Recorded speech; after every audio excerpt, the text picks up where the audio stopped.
Hello dear friends, स्वागत है आप सभी का नॉलेज टॉप चैनल में। आशा करता हूँ फ्रेंड्स आप सभी लोग बहुत अच्छे होंगे और अपनी प्रिपरेशन कर रहे होंगे।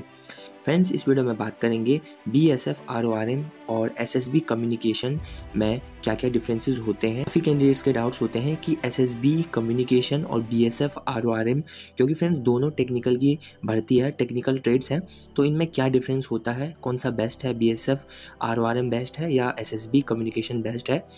इस वीडियो में फ्रेंड्स सैलरी का डिफरेंस की भी बात करेंगे और एसएसबी कहाँ डिप्लॉयड होती है और बीएसएफ कहाँ डिप्लॉयड होती है, इस वीडियो में ये बात करेंगे। और पेंशन से रिगार्डिंग भी इस वीडियो में हम बात करने वाले हैं। तो अगर आप चैनल पे नए हैं तो प्लीज़ वीडियो को लाइक और चैनल को सब्सक्राइब ज़रूर कीजिएगा। तो देखिए दोस्तों, बीएसएफ आरओआरएम जो है ये एक टेक्निकल की जॉब होती है और एसएसबी कम्युनिकेशन भी एक टेक्निकल की जॉब होती है। अब इनमें डिफरेंस क्या है, तो फ्रेंड्स दोनों में कुछ भी डिफरेंस नहीं है। तो एसएसबी में कम्युनिकेशन के अंदर ही ये दोनों चीज़ें आ जाती है, तो दोनों में कुछ भी डिफरेंस नहीं है। जो काम आपको बीएसएफ आरओ में करना पड़ेगा वही काम आपको एसएसबी कम्युनिकेशन में करना पड़ता है, तो कोई भी डिफरेंस नहीं है। जैसे फ्रेंड्स आप कम्युनिकेशन वाले हैं यानी सिग्नल वाले हैं, तो फ्रेंड्स आपको एक जगह से दूसरी जगह बात करवानी है या हेडक्वार्टर्स की जो इन्फॉर्मेशंस हैं उनको एक हेडक्वार्टर से दूसरे हेडक्वार्टर में भेजना है, या फ्रेंड्स आप कह सकते हैं कि कोई इंपॉर्टेंट ईमेल है या कोई इंपॉर्टेंट नोटिस है उसको जारी करना है। तो जितने भी कंप्यूटर से रिगार्डिंग भी काम आपके होते हैं, तो आप कंप्यूटर फ्रेंड्स इसमें क्या होता है कि एसएसबी कम्युनिकेशन और बीएसएफ आरओआरएम में आपको कंप्यूटर पे भी काम करना पड़ सकता है। जैसे फ्रेंड्स आईटीबीपी में इन्हें टेली कम्युनिकेशन कहा जाता है। तो अलग अलग जो हमारी पैरामिलिट्री फोर्स है उनमें नाम अलग है लेकिन काम सबका सेम होता है। सैलरी की बात करें फ्रेंड्स, तो दोनों ही हवलदार की जॉब होती है, मैंने हेड कांस्टेबल कहते हैं। तो फ्रेंड्स आपका जो बेसिक पे रहेगा बीएसएफ आरओआरएम में और एसएसबी कम्युनिकेशन में, तो 25,500 आपका बेसिक पे रहेगा। उस पर आपको अभी जो वर्तमान में डीए मिलता है लगभग 42% आपको डीए मिलेगा, एचआरए, होम रेंट अलाउंस और काफ़ी ज़्यादा इसमें अलाउंसेस जुड़ जाते हैं। तो आपकी जो सैलरी है वो लगभग 45,000 प्लस मिलती है। अब दोस्तों यहाँ पे 45,000 तो प्लस आपको सैलरी मिलेगी ही, लेकिन ये डिपेंड करेगा आपकी 45,000 से भी ज़्यादा सैलरी मिल सकती है आपको।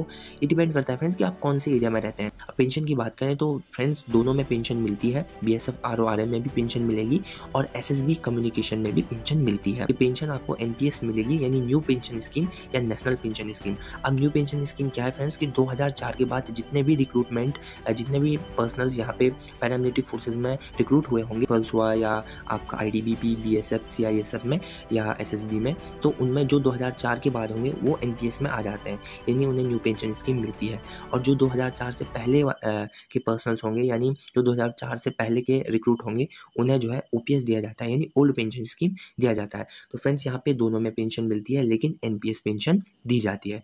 अब यहाँ पे दोस्तों बात करते हैं कि बीएसएफ कहाँ डिप्लॉय होती है। तो फ्रेंड्स बीएसएफ आपके बॉर्डर्स एरिया में डिप्लॉयड होती है और एसएसबी भी बॉर्डर्स एरिया में डिप्लॉयड होती है। बीएसएफ जैसे राजस्थान हुआ और जम्मू कश्मीर हुआ, बांग्लादेश की जो हमारी बॉर्डर्स होती हैं और आसाम साइड भी बीएसएफ रहती है।